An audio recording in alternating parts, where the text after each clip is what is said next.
Bonsoir à vous tous.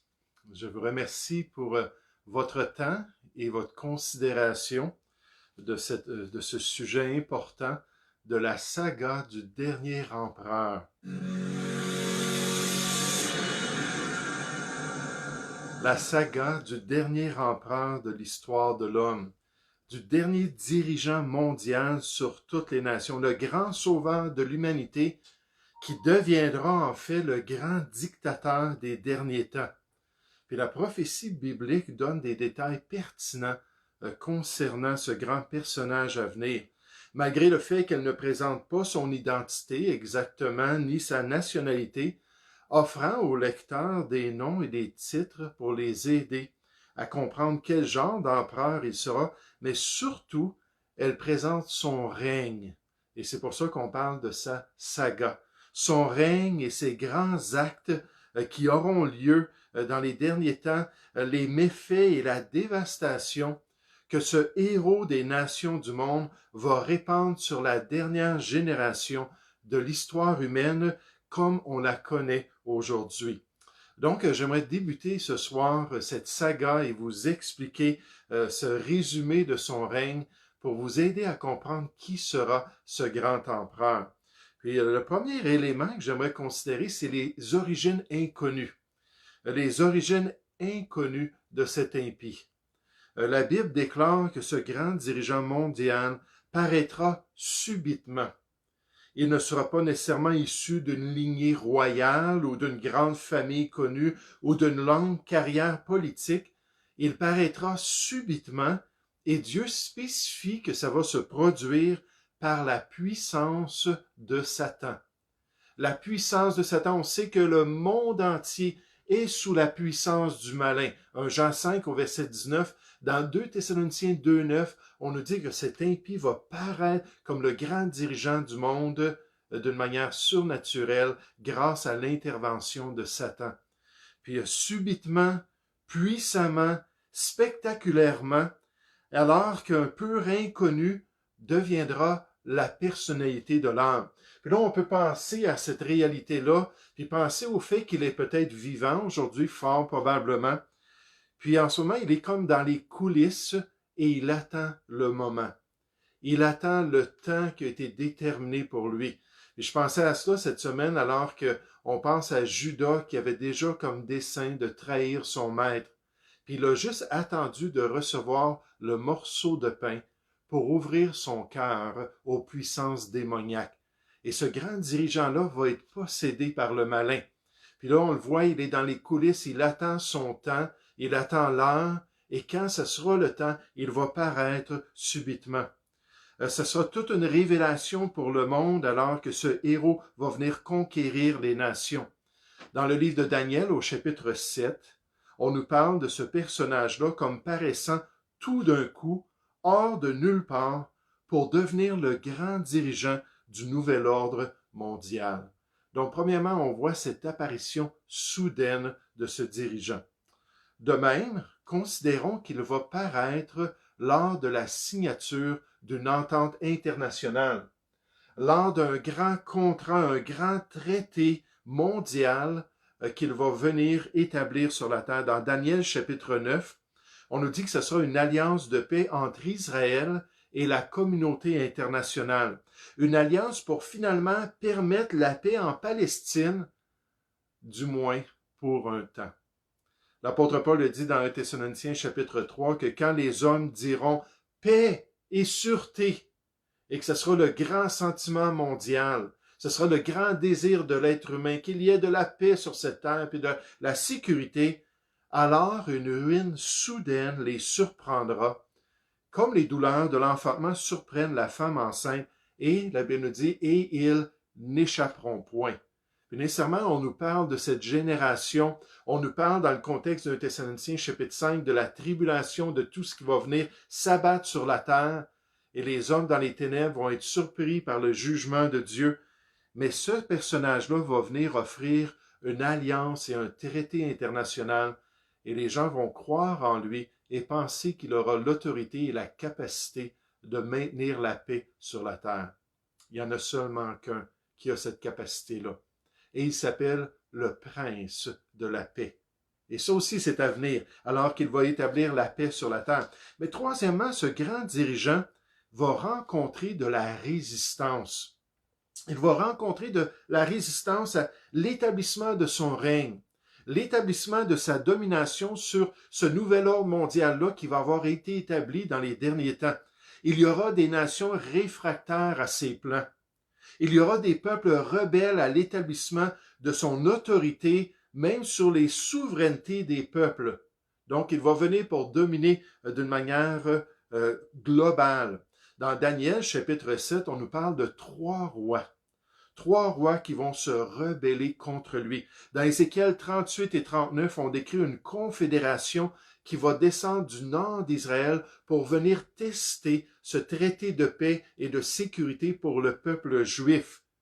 Et la prophétie déclare toutefois que ce dernier dirigeant va former une grande confédération. Une grande confédération de nations qui vont lui être fidèles. Donc, il va être victorieux sur les nations réfractaires. Il va réussir à soumettre ces nations-là à son règne. Mais dans les derniers temps, il va y avoir cette confédération. On voit ça dans Daniel chapitre 2, lorsqu'on nous parle des doigts des pieds, les 10 orteils, puis cette confédération de 10 rois. Dans Apocalypse chapitre 17, on décrit encore ces 10 rois-là qui vont venir pour unifier les nations sous ce grand dirigeant. La grande confédération de 10 régions du monde va inclure toutes les nations de la planète restructurées dans 10 unités indépendantes. 195 nations, si on se base sur la réalité d'aujourd'hui, vont être fusionnées en 10 États qui vont se soumettre aux nouveaux dirigeants.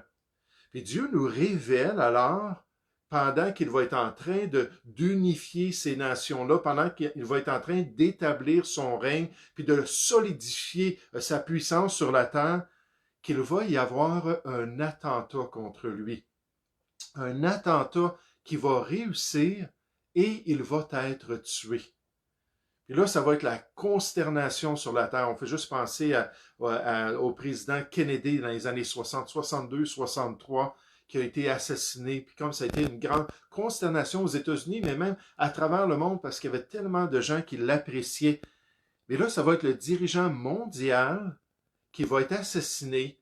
Et ce sera le grand coup d'État, et le coup d'État le plus impressionnant, parce que ça va être contre le nouvel ordre mondial que ce coup d'État va être fait. Mais comme contrefaçon de l'œuvre de Christ, ce personnage-là va se relever d'entre les morts. Il va se relever d'entre les morts. Ça va être quelque chose de surnaturel, quelque chose d'extraordinaire. On nous dit par les signes, puis les prodiges, puis les miracles mensongers du diable, Dieu va lui permettre de ressusciter son héros et de lui permettre d'être là, vivant aux yeux des nations. Et par conséquent, toute la terre va devenir convaincue que ce grand empereur-là est digne de confiance.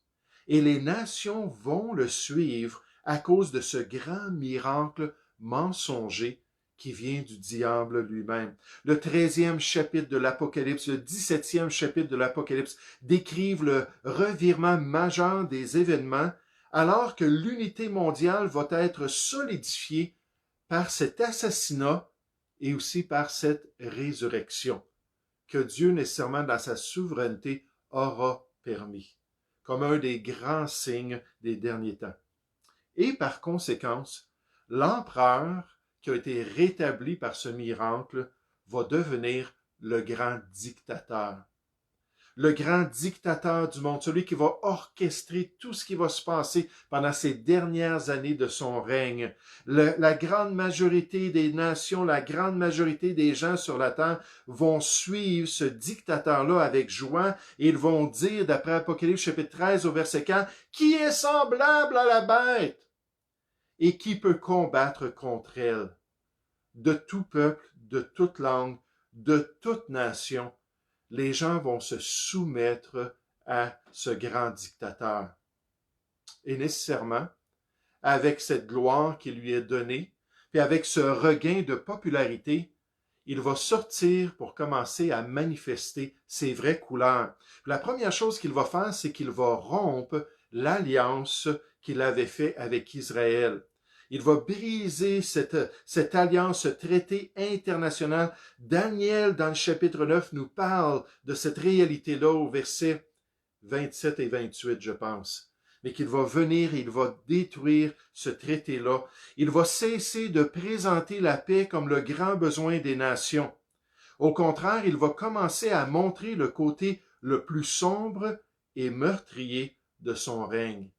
Non seulement en détruisant ce traité de paix, et nécessairement il va y avoir des conséquences à cela auprès du peuple juif, des répercussions, mais avant tout, il débute en tuant les deux témoins de l'Apocalypse. Il va tuer les deux témoins de l'Apocalypse, les deux oliviers d'Israël, qui pendant 3 ans et demi de temps, dans la première partie de la tribulation, ont prêché le message de Dieu aux yeux de toutes les nations. Ils auront tourmenté les habitants du nouvel ordre mondial, de cette communauté internationale, par la puissance de leurs mots et de leurs œuvres. Dans Apocalypse chapitre 11, on nous dit que finalement, Dieu va donner l'autorité à ce grand empereur de les tuer.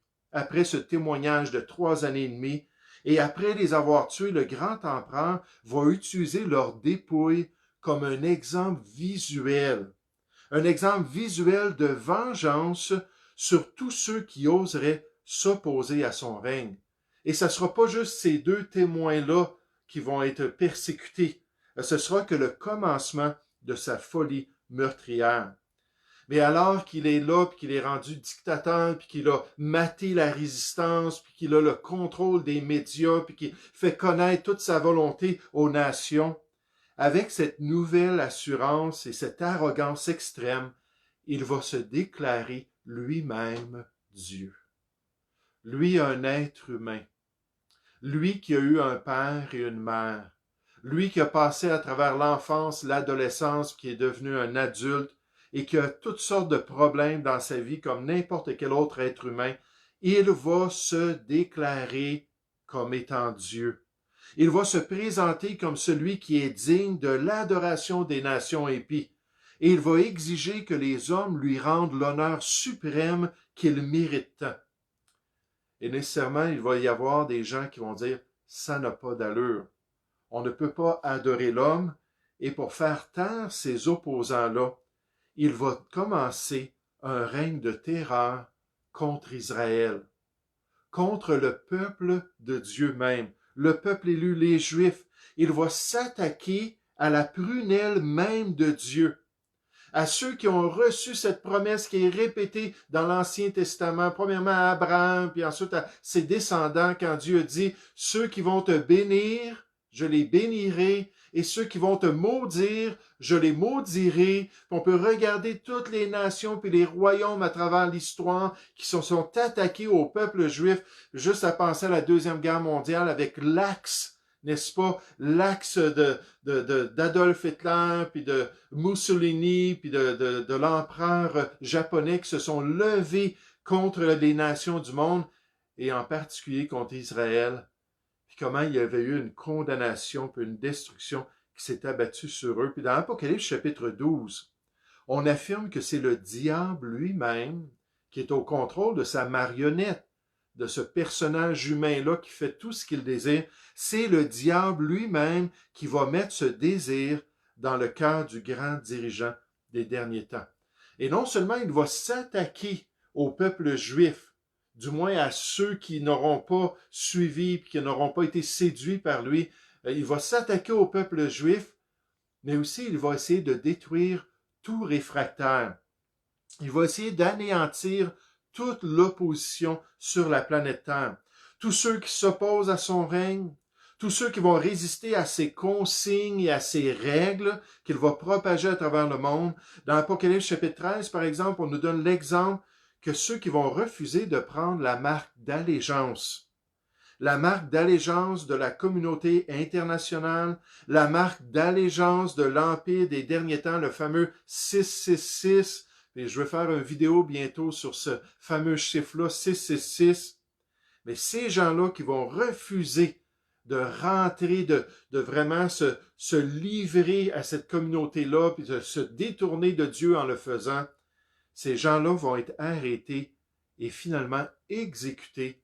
Et en particulier, on nous dit qu'ils vont être décapités, d'après Apocalypse chapitre 20.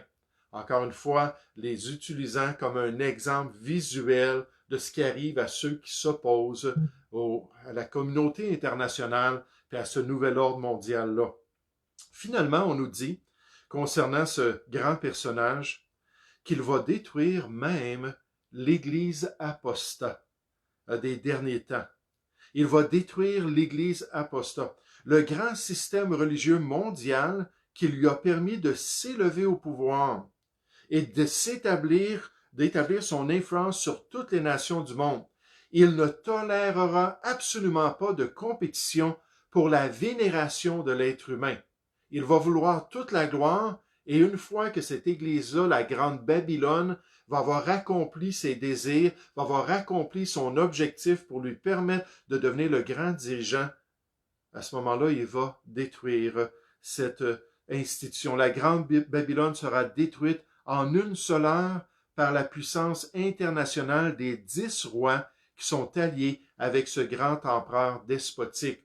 Et on voit ça dans Apocalypse chapitre 17 et aussi dans Apocalypse chapitre 18, la description de la destruction de la grande prostituée, pleine de noms de blasphème et de la coupe remplie du sang des témoins de Jésus, ce grand système religieux des derniers temps.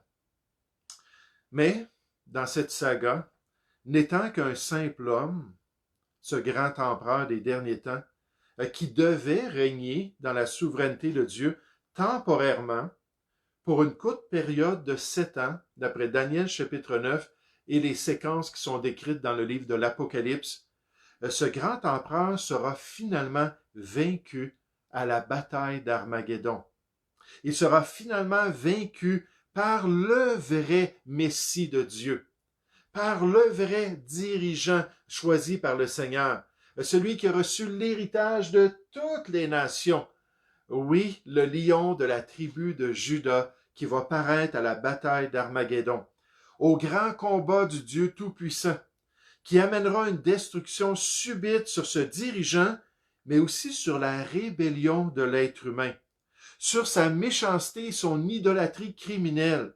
Cette destruction sera le couronnement de 21 fléaux que Dieu enverra sur la planète Terre durant la grande tribulation, les 3 dernières années et demie, ces 21 fléaux-là, et finalement paraîtra le Seigneur Jésus.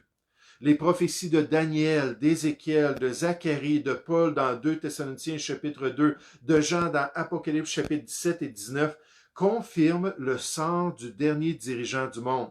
On nous dit dans les Écritures, « Et alors paraîtra l'impie ». On nous dit ça dans 2 Thessaloniciens 2, 8. « Alors paraîtra l'impie en son temps, quand l'obstacle qui l'empêchait de paraître va être enlevé, alors il va pouvoir paraître. » On nous dit, « Alors paraîtra l'impie que le Seigneur Jésus détruira par le souffle de sa bouche. » La parole qui a créé tout l'univers, la parole qui soutient toutes choses par sa puissance, cette même parole-là qui va se manifester par la destruction de cet empire, cet ordre mondial-là qui va être renversé par la puissance du Seigneur, et que le Seigneur Jésus détruira par le souffle de sa bouche, et qu'il anéantira par l'éclat de son avènement. Dans Apocalypse chapitre 1, verset 7, on dit quand il va paraître, que toutes les nations vont le voir, même ceux qui l'ont perçu, qui l'ont percé, et tout le monde va être vraiment là, ébloui par lui, et ils vont être tourmentés par sa présence, l'agneau de Dieu qui est devenu le lion de la tribu de Juda. Dans Apocalypse chapitre 17, on nous dit, ils ont un même dessein, les rois de la terre. Et ils donnent leur puissance et leur autorité à la bête, à ce grand dirigeant des derniers temps. Ils combattront contre l'agneau, et l'agneau les vaincra, parce qu'il est le Seigneur des seigneurs et le roi des rois. Et les appelés, les élus et les fidèles qui sont avec lui les vaincront aussi. Quelle gloire, quelle victoire, Quelle transformation, alors que le règne millénaire de Christ va être établi sur la terre. Dans Matthieu chapitre 25, on nous dit alors que le Seigneur Jésus va s'asseoir sur son trône devant tous les habitants qui vont rester de cette période et il va régner pour toujours. Mais finalement, et gloire à notre Dieu qui est tout-puissant, cet impie sera jeté vivant dans l'étang ardent de feu. Lui et son porte-parole, d'après la révélation, si Dieu nous a tout dit ce qu'on devait comprendre concernant son plan, mais ils vont être les premiers à être jetés dans la géhenne, jetés dans l'étang ardent de feu, ou ce qu'on appelle communément l'enfer, le sort final des damnés, et ils vont être les premiers, comme le Seigneur Jésus a été les prémices de la résurrection. Puis nous, on s'attend un jour à ressusciter comme lui. Les prémices, c'est le début, c'est les premières récoltes qu'on faisait d'un champ. Puis on prenait les prémices, puis on venait l'offrir à Dieu en Israël. Mais là, Jésus, les prémices, c'est le premier à faire partie de la première résurrection. Mais de la même manière, lui et son porte-parole vont être les premiers à être jetés dans cet endroit de damnation. Puis ensuite, après le grand trône blanc, il y aura les autres qui seront jetés dans cet endroit-là. En ce moment, ceux qui sont morts sans Jésus et sans le salut sont dans un endroit temporaire de souffrance, mais ce n'est pas la géhenne. Puis ils vont ressusciter, puis ils vont se tenir devant le grand trône blanc, puis là, ils vont être condamnés selon leurs actions. Les livres vont être ouverts, puis ensuite, ils vont être envoyés dans cet étang ardent de feu. Apocalypse chapitre 21, verset 15 nous dit que tous ceux, verset 20, chapitre 20, verset 15, nous dit que tous ceux qui n'étaient pas inscrits dans le livre de vie furent jetés dans cet étang de feu-là qui est la seconde mort. Mais ceux qui sont inscrits dans le livre de vie de l'agneau ne goûteront point la seconde mort. Donc le grand dictateur et ensuite son porte-parole, puis plus tard tous ceux qui vont ressusciter et qui seront sans Jésus-Christ nécessairement. Dans Apocalypse chapitre 19 au verset 20, on nous dit « Et la bête fut prise, donc le grand dictateur, le grand empereur, et avec elle le faux prophète, son porte-parole, qui avait fait devant elle les prodiges par lesquels il avait séduit ceux qui avaient pris la marque de la bête et adoré son image. Ils furent tous les deux jetés vivants dans l'étang ardent de feu et de soufre, et les autres furent tués par l'épée qui sortait de la bouche. On parle des armées de ce monde. Ils furent tués par l'épée qui sortait de la bouche de celui qui était assis sur le cheval, la parole de Dieu, le Seigneur Jésus, et tous les oiseaux se rassasièrent de leur chair. Et ensuite, on rentre dans le règne de Christ, nécessairement dans le plan de Dieu, le nouvel ordre mondial selon Dieu. Puis ce règne extraordinaire du Seigneur Jésus, qui va régner avec une verge de fer, mais qui va régner avec justice et droiture. Et pendant cette période de temps-là, le diable et les démons vont être enchaînés, puis vont être envoyés dans un cachot spirituel, le Tartaros pour les forces impures là, du malin. Puis après ce 1000 ans-là, ils vont être relâchés pour une dernière tentation de l'être humain. Mais ce qui est frappant, c'est qu'ensuite, on va le prendre, lui aussi le diable, finalement, et tous les démons, ces anges déchus qui se sont détournés de leur position en Dieu, et vont tous être pris et ils vont être envoyés dans l'étang ardent de feu, dans la géhenne, l'enfer. Puis on nous dit, où sont la bête et son faux prophète? 1000 ans plus tard, la bête et son faux prophète sont encore dans cet endroit-là parce que c'est un feu qui est éternel et c'est une damnation pour toujours. Puis quand on regarde ce saga d'une apparition soudaine d'un être inconnu qui devient le grand dirigeant, qui séduit tout le monde, qui affermit sa puissance sur la terre, qui utilise là, ces dirigeants-là pour organiser sa dictature, qui démontre sa cruauté, qui se moque de Dieu et ceux qui habitent dans les cieux, qui persécute les descendants de Jacob, qui tue les croyants en Jésus-Christ, tous ceux qui sont réfractaires à son règne et qui finalement amassent les armées du monde pour venir attaquer les Juifs. Et là, il est confronté par le roi des rois, puis le Seigneur des seigneurs. qui va venir avec sa puissance, puis tout anéantir ses plans. Puis là, son règne va prendre fin. Puis là, il va être envoyé dans cette damnation-là avec son faux prophète. Puis quand on regarde ça, je pense qu'une des grandes leçons qu'on peut tirer de la prophétie biblique, puis de la saga de ce grand empereur-là, c'est qu'il est impossible de détrôner Dieu. Il est impossible de détrôner Dieu de son poste. Il est impossible de prendre sa gloire, de prendre son honneur sans avoir de répercussions. Et la Bible nous dit dans Romains 1,18 que la colère de Dieu vient toujours à se manifester du ciel contre toute impiété et toute injustice des hommes. Donc nous, en tant que croyants, en tant que ceux qui avons cru dans l'agneau de Dieu, il faut s'efforcer à le respecter. Il faut s'efforcer à tout faire pour honorer notre Père céleste, lui donner toute la gloire et marcher dans ses voies d'une manière qui lui plaît et qui le glorifie. Merci beaucoup pour votre attention. Merci beaucoup pour votre temps ce soir, alors qu'on considère tous ensemble les événements qui se produisent dans notre société, mais surtout la révélation prophétique de Dieu concernant la grande victoire qui s'en vient. Malheureusement, après les ténèbres, mais une grande victoire qui va durer pour toujours. Que le Seigneur vous bénisse abondamment.